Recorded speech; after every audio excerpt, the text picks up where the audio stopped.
Dr. Ruby Payne, have you ever wondered why our current system of schooling doesn't work for about 35 to 40% of the students? Well, it's because it ignores the research on neurobiology, our system of schooling right now. We believe, and theoretically, the frames we've used for the last 50 years have been cognitive frames. But in the research that's surfacing, the first 2 years of your life are basically right side development of the brain, and it's an emotional development, and you're developing these structures that comes out of this research study in 2017.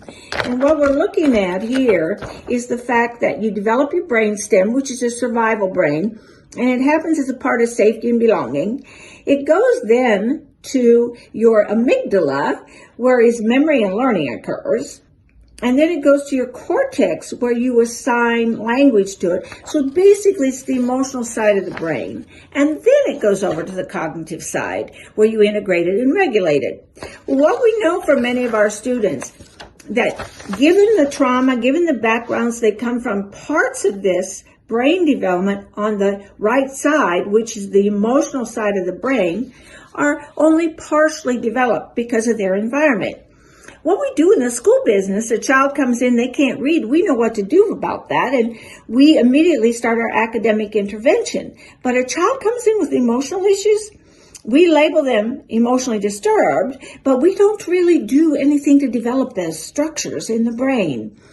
And without those structures being developed, then what you have is, one of the things you have is students who are unable then to meet the academic demands.